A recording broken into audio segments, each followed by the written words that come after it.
Bonjour.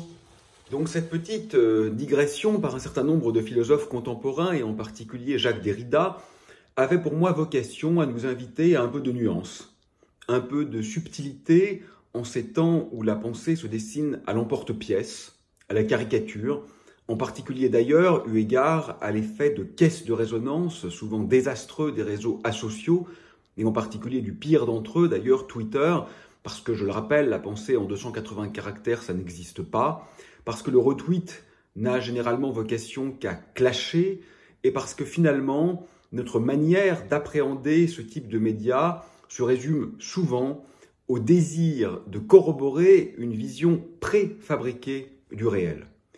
Je crois que beaucoup de nos combats sont nécessaires, dignes, justes. En tout cas, je parle pour ceux de mes amis, de mes collègues, je crois qu'ils sont indispensables. J'espère être moi-même engagé, et comment ne pas l'être en ces temps difficiles. Mais il me semble essentiel de ne pas effondrer ou rabattre la totalité du réel sur un prisme unique.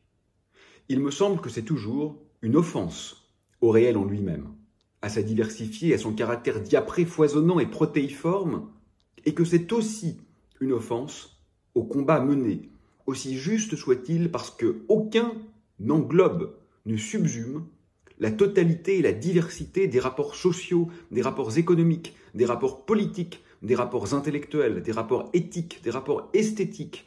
On ne peut pas tout voir d'une seule manière.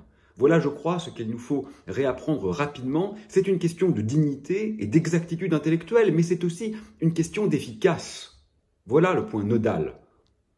Je crois que le monde est complexe, pour le meilleur et pour le pire, et le discours sur le monde doit donc hériter de cette complexité, non pas bien sûr par goût, désir ou fantasme de l'obscur, mais au contraire, par souci de rigueur et d'exactitude. Appliquer un prisme simplifié, à l'emporte-pièce, caricatural sur le monde ne peut jamais fonctionner. C'est, je crois, la leçon en particulier des études derridiennes, quels que soient les sujets abordés, avec toujours beaucoup de décadrage, mais non moins bien sûr de radicalité. Il ne s'agit pas d'être mou, il s'agit d'être juste. Voilà ce qui change tout. Et il est intéressant d'ailleurs de travailler la radicalité. Vous savez que le grand poète Jean Genet distinguait, comme je l'ai rappelé précédemment, la brutalité qui était pour lui étatique, systémique, de la violence qui était individuelle et qui pouvait avoir vocation à contrer par justice cette brutalité. Il faut travailler ces régimes, ces hiérarchies. Ce qui est violent n'est pas toujours ce qui apparaît comme tel, naturellement.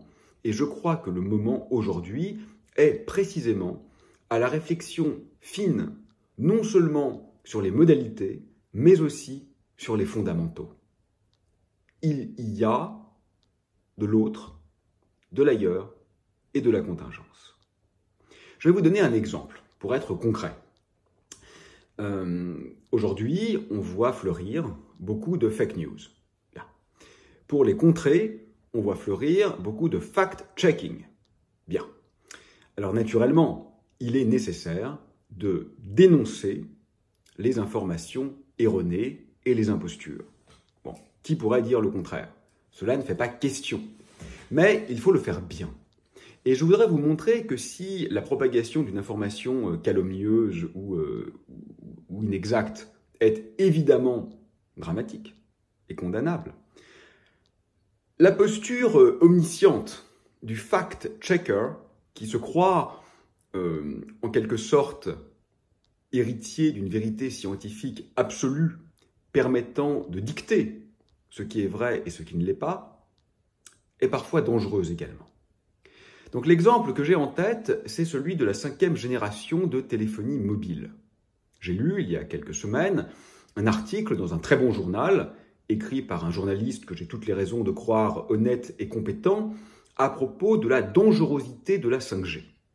Et l'enjeu de l'article était de montrer que la 5G n'était pas dangereuse parce que les sites ou les vidéos qui laissaient entendre que les ondes émises par la 5e génération de téléphonie mobile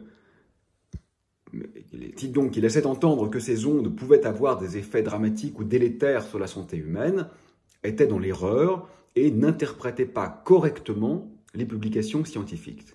Donc finalement, le fact-checker expliquait que la 5G n'est pas nocive, en l'état actuel des connaissances, l'article était raisonnable, parce que quand on lit bien les publications scientifiques, en fait, ça ne dit plutôt pas que les ondes sont nocives, ça laisse plutôt globalement entendre, si on ne perd pas un biais de sélection sur la lecture des articles, qu'en réalité, ces ondes sont relativement sans conséquence sur la santé humaine.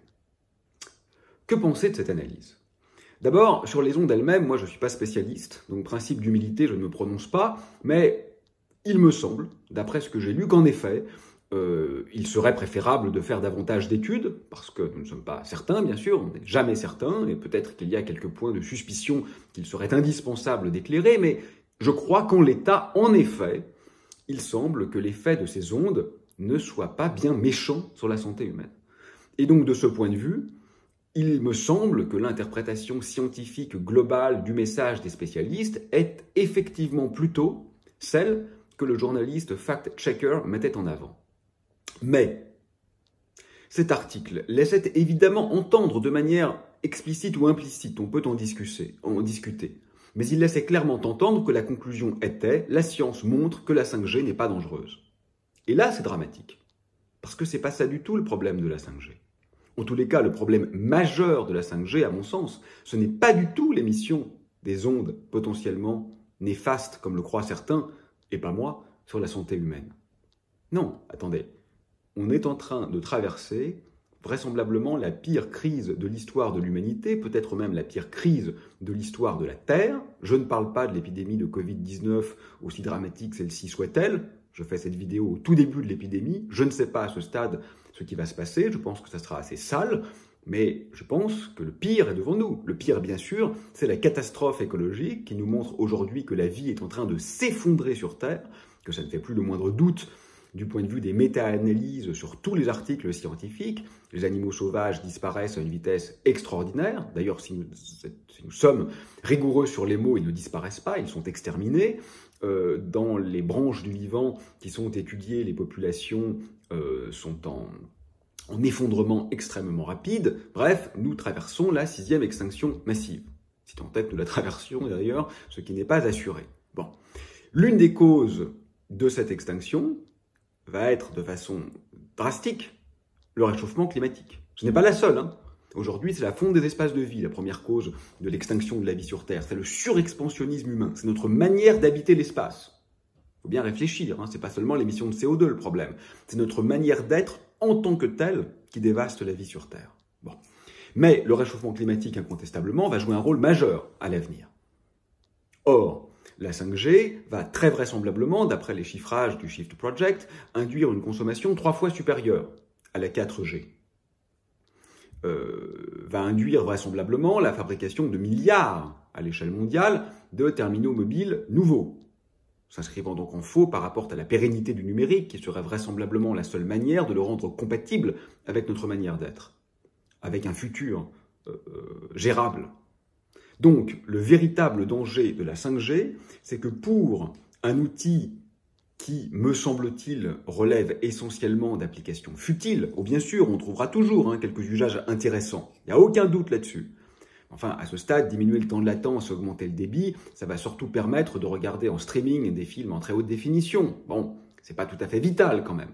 Donc on a une application qui est globalement, je crois, orientée vers le jeu, mais qui va avoir un coût énergétique drastique, même à l'échelle d'un pays, multiplié par 3 la consommation des opérateurs mobiles, sans même mentionner l'extraction des matériaux, etc., pour construire les nouveaux relais et ainsi de suite. Tout ça va avoir un coût énergétique à l'échelle d'un pays considérable. Or, bien sûr, nous devrions être en guerre totale contre l'utilisation de l'énergie, contre l'émission de CO2, contre le réchauffement climatique. Et donc, ce que je veux vous faire remarquer avec cet exemple, c'est que le journaliste, aussi compétent soit-il, semble n'avoir même pas envisagé comme source de dangerosité de la 5G, ce qui est évidemment sa dangerosité majeure. Donc, il peut conclure ou laisser entendre au mauvais lecteur qu'il faut conclure que la 5G ne pose aucun problème, Parce qu'on l'interroge sur un problème qui n'est pas le vrai problème.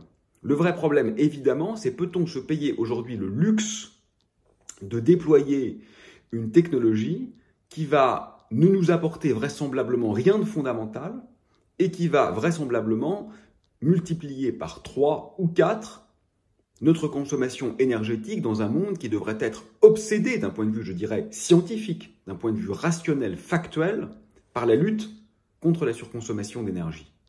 Voilà le vrai problème.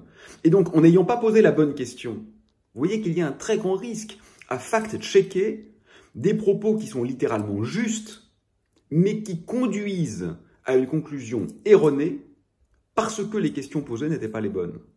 Bon, ce n'est pas les seuls problèmes, hein. Vous savez qu'il y a aussi certaines fréquences de la 5G qui vont interférer avec les satellites météorologiques, ce qui est quand même un peu problématique en temps de crise climatique. Vous savez que ça va vraisemblablement poser des problèmes de cybersécurité via la multiplication des points d'entrée, ça va poser des problèmes de fracture numérique, ça peut amplifier les problèmes de dépendance numérique. Bon, moi je ne prends pas position, mais je dis simplement qu'il y a débat. Voilà, ça on peut le dire. On peut le dire de façon universitaire. La réponse au débat, je ne la connais pas. Mais pour que le débat soit correct, encore faut-il que les bonnes questions soient posées. Et dans cet exemple particulier, le fact-checking se faisait sur une mauvaise question. Et il en va un peu de même, je trouve, dans notre analyse globale de ce qui advient aujourd'hui. À oublier d'interroger plus profondément, à en rester aux phénomènes et non pas aux causes des phénomènes, à interroger les conséquences et non pas l'organisation systémique, je crois que nous courons le risque d'analyses qui sont non seulement lacunaires, mais également inefficaces.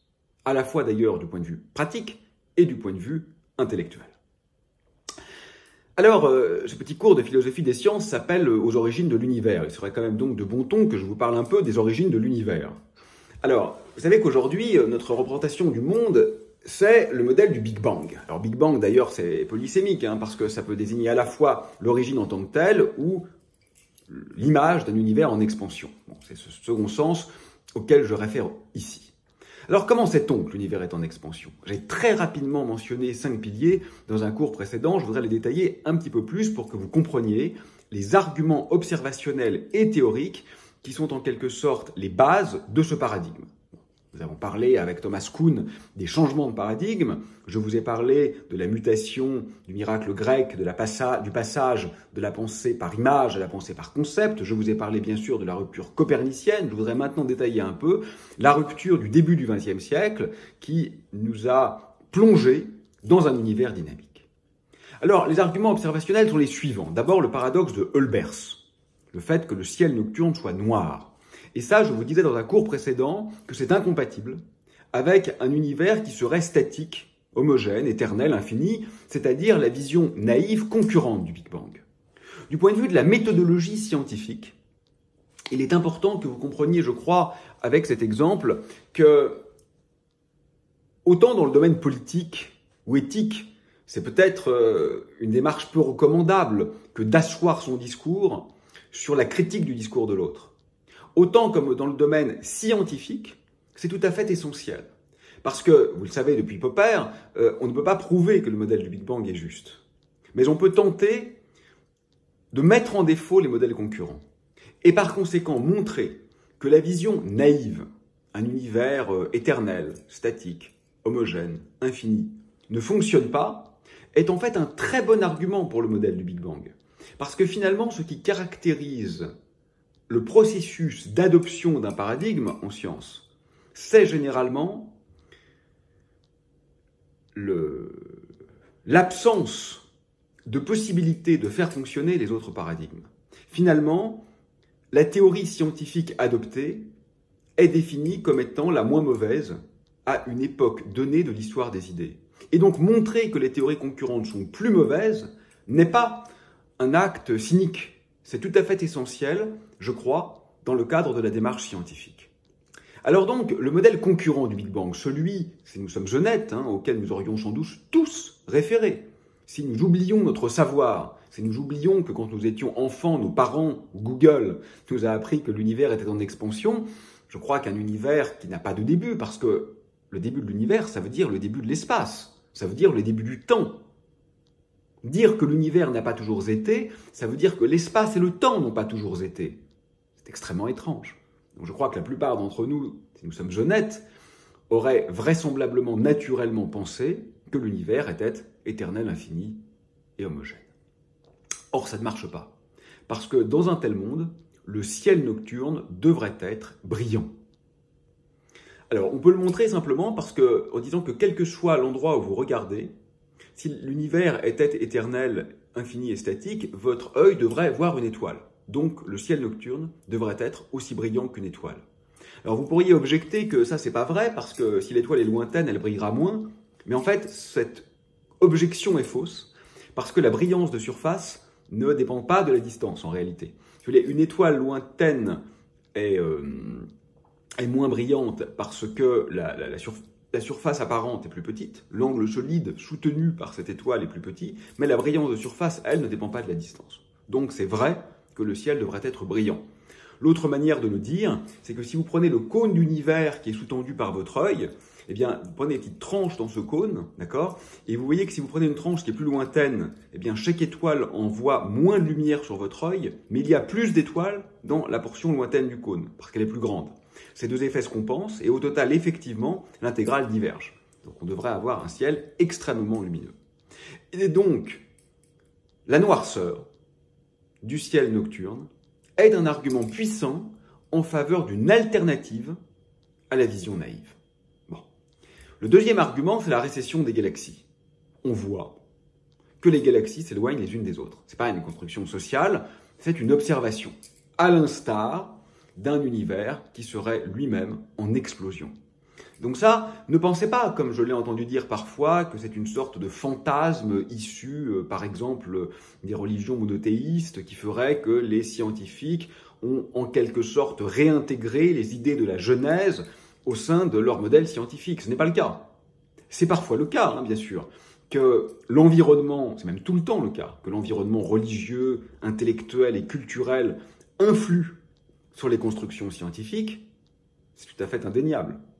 Mais ce n'est pas le cas en l'occurrence. Le Big Bang n'a pas été inventé pour être en adéquation avec la création de l'univers telle qu'elle est décrite dans la Bible. Au contraire, tous les scientifiques pensaient à la fin du 19e siècle ou au début du 20e siècle que l'univers avait toujours existé. Comment se pourrait-il que l'espace et le temps n'aient pas toujours existé? Et donc l'observation de ce que toutes les galaxies s'éloignent les unes des autres vient très profondément bouleverser cette image en montrant que l'univers semble se comporter comme s'il était en explosion. J'en profite pour vous faire remarquer que le modèle du Big Bang est donc très falsifiable, puisqu'il suffirait qu'une seule galaxie lointaine se rapproche de nous pour que l'ensemble de l'édifice s'effondre. Le troisième argument, c'est la concordance des âges. Parce qu'on voit l'univers en train de grandir, mais on peut aussi passer le film à l'envers et se demander combien de temps nous sépare de l'instant initial. Bon, on trouve une dizaine de milliards d'années. Ce chiffre en tant que tel, il n'est ni positif ni négatif pour le Big Bang. 10 milliards d'années, ce n'est pas en soi une corroboration ou une infirmation de la théorie du Big Bang. Mais ce qui est intéressant maintenant, c'est qu'on peut regarder les âges des objets qui se trouvent dans l'univers. On peut les dater par des techniques qui ressemblent un peu à la datation en carbone 14. Vous savez, la datation en carbone 14, vous comparez la proportion de carbone radioactif instable et la proportion de carbone stable qu'il y a dans votre corps. Et donc pour un corps mort, donc sur moi ça ne marcherait pas normalement, pas aujourd'hui en tout cas, et donc sur un corps mort, vous datez le temps qui s'est écoulé depuis le moment du décès de l'organisme, c'est-à-dire le moment où il a cessé d'inhaler de l'oxygène et de l'air en général, et donc de se réapprovisionner en carbone instable. Bon. Et donc avec ce genre de méthode adaptée à des objets non vivants, bien sûr, on peut dater un grand nombre de structures cosmiques, et on trouve effectivement que les âges des objets dans l'univers sont tous inférieurs à l'âge supposé de l'univers, à partir de sa dynamique. Mais on retrouve aussi qu'ils sont répartis sur un grand nombre d'âges différents entre l'époque contemporaine et l'époque supposée initiale. Donc ça, bien sûr, c'est un argument très fort qui vient conforter le modèle en le confrontant à la diversité des âges. Et là encore, vous voyez la réfutabilité du modèle, puisqu'il suffirait qu'une seule étoile soit plus vieille que l'univers pour que le modèle du Big Bang, bien évidemment, s'effondre. Le quatrième argument, c'est l'évolution. On observe qu'il y a encore des effets d'évolution dans l'univers. Alors ça, ce que ça veut dire, c'est que vraisemblablement, nous ne sommes pas infiniment loin du point initial. Parce que s'il n'y avait pas d'évolution dans l'univers, alors si l'univers existait depuis un temps infini, alors vraisemblablement, il aurait déjà atteint son point d'équilibre. Et imaginez que j'ai une bouteille de gaz là devant moi. J'ouvre cette bouteille de gaz. Le gaz diffuse dans la pièce. Et donc, une fois que le gaz aura diffusé dans la pièce, il se passe quoi? Ben, il se passe plus rien. Le gaz va rester diffus dans la pièce. Bon, c'est pas tout à fait vrai si on prend en compte le temps de récurrence de Poincaré, mais oublions pour le moment ce petit détail. Et donc, une fois que le gaz a diffusé, il a diffusé. On est à l'équilibre. On est dans l'état d'entropie maximum. Donc, par conséquent, on s'attendrait, si l'univers était éternel, à ce qu'il ait atteint un état d'équilibre. Or, il semble n'avoir pas atteint cet état d'équilibre, ce qui vient, là encore, corroborer l'idée que nous ne sommes pas extrêmement loin du point initial. J'ai envie de faire une digression sur le temps à ce niveau-là. Vous voulez bien? Non, le problème, c'est que face à mon téléphone, je ne connais pas votre réponse. Bon, ben, je vais supposer que vous êtes d'accord, puisque je n'ai pas le choix.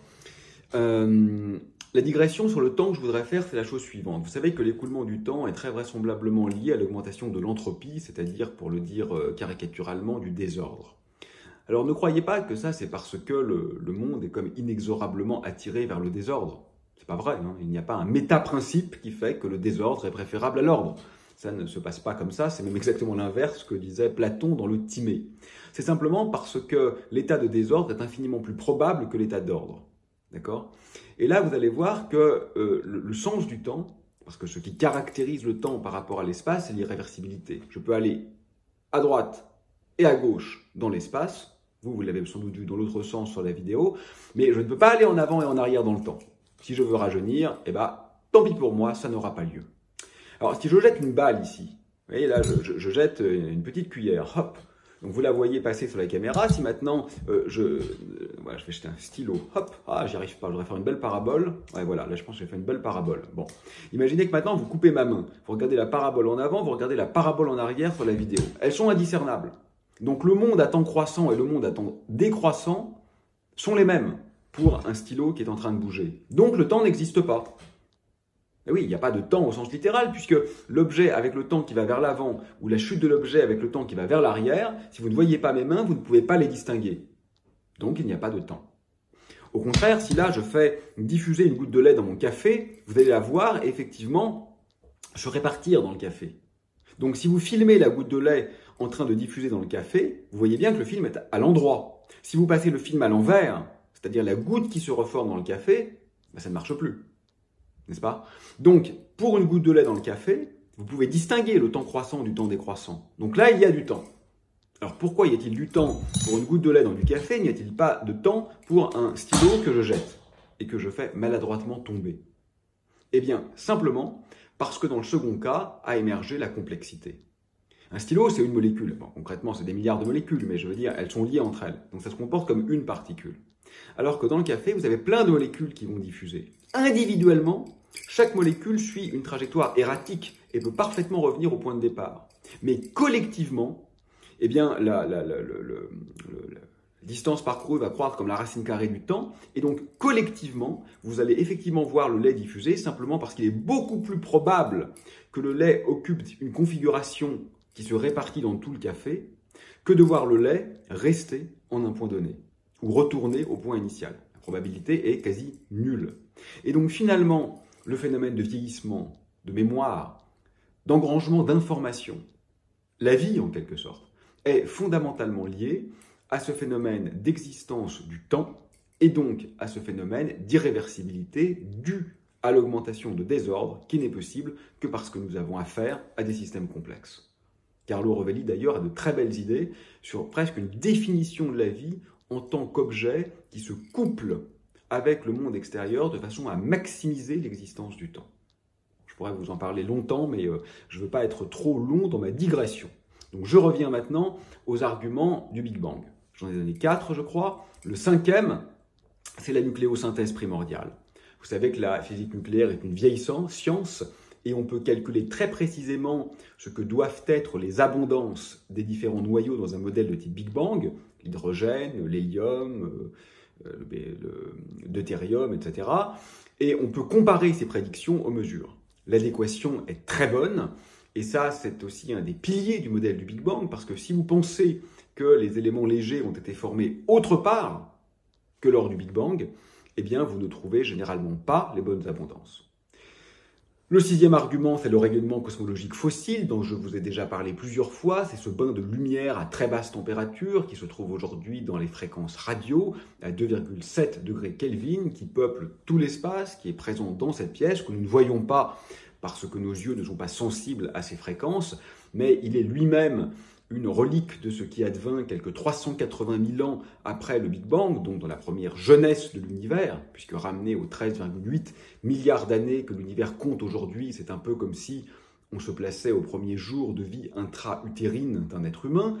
Et donc, ce rayonnement cosmologique n'a aucune autre explication possible connue que d'être cet écho ou cette relique du Big Bang, puisque, au contraire, la théorie du Big Bang prédit l'existence de ce fond diffus, elle prédit sa température, elle prédit ses propriétés spectrales et elle prédit même, dans le cadre inflationnaire, ses propriétés angulaires. On pourrait donner beaucoup d'autres arguments, les oscillations acoustiques de baryon, la croissance des structures, etc. Vous voyez qu'aujourd'hui, il y a un amoncellement considérable d'indices en faveur du modèle du Big Bang. Mais du point de vue philosophique, retenez que ce n'est jamais une preuve. Ça ne marche pas comme ça. Exactement comme pour le réchauffement climatique. On n'a pas du jour au lendemain eu la preuve qu'il y a un réchauffement climatique d'origine anthropique. Non, mais on a un tel amoncellement d'indices qu'aujourd'hui, il est scientifiquement totalement inepte d'en douter. C'est un peu pareil pour le modèle du Big Bang. Il n'y a pas eu un jour une mesure qui prouve le modèle. C'est impossible, ça n'aura jamais lieu, ça n'a jamais eu lieu. En revanche, graduellement, il est devenu de plus en plus difficile, et aujourd'hui il est quasiment impossible, de défendre une autre théorie. Jusqu'à un éventuel changement de paradigme, bien sûr. Mais je crois que le niveau de véridicité de l'expansion de l'univers est aujourd'hui assez proche de la rotondité de la Terre. Et donc je ne pense pas que nous reviendrons dessus. Alors, ce qui est fondamental, c'est qu'en parallèle, en contrepoint de ces arguments observationnels, naquirent des arguments théoriques. C'est la théorie de la relativité générale que je vous ai apprise dans un cours précédent. Et comme je vous le disais, quand on applique cette théorie à l'univers dans son ensemble, et ce n'est pas difficile, parce que l'univers est homogène et isotrope, c'est-à-dire qu'il est le même partout et le même dans toutes les directions. Pourquoi ? Parce qu'on le regarde à grande échelle, sur des grandes distances. C'est pas vrai, bien sûr, à l'échelle du petit studio où je vis en ce moment, je suis ici, je ne suis pas là. Donc, bien sûr, c'est inhomogène. Mon corps n'est pas à côté de moi, il est juste ici. Mais aux très grandes échelles de l'univers, quand je moyenne sur des cubes d'univers gigantesques, alors incontestablement, l'univers semble être le même partout. Et c'est grâce à ces symétries qu'il est si facile de le modéliser, qu'il est si facile de résoudre les équations d'Einstein, on les appelle alors les équations de Friedmann, et elles permettent de relier la vitesse d'expansion de l'univers au contenu de l'univers. Donc c'est extraordinairement simple. Quand je mets par exemple de l'univers de la lumière, et il fut dominé par la lumière pendant une période de son histoire, alors je sais comment il évolue, comme la racine carrée du temps. Quand je remplis l'univers avec de la matière froide, c'est-à-dire de la poussière, comme il a été, comme ce fut le cas pendant une période de son histoire, alors je sais comment il évolue, comme la puissance 2/3 du temps. Si je remplis l'univers par une constante cosmologique, comme c'est le cas en ce moment, alors je sais comment il évolue. Sa taille augmente comme l'exponentielle du temps. Et donc, nous avons aujourd'hui une description paradigmatique extrêmement fonctionnelle qui nous permet de retracer avec une très grande précision l'histoire de l'univers. Et je vous le redis une dernière fois, son expansion n'est pas un mouvement des corps dans l'espace, c'est le mouvement de l'espace lui-même en tant qu'objet dynamique. Mais un certain nombre de difficultés viennent grever ce paradigme, et c'est ce dont je vous parle dans le prochain cours.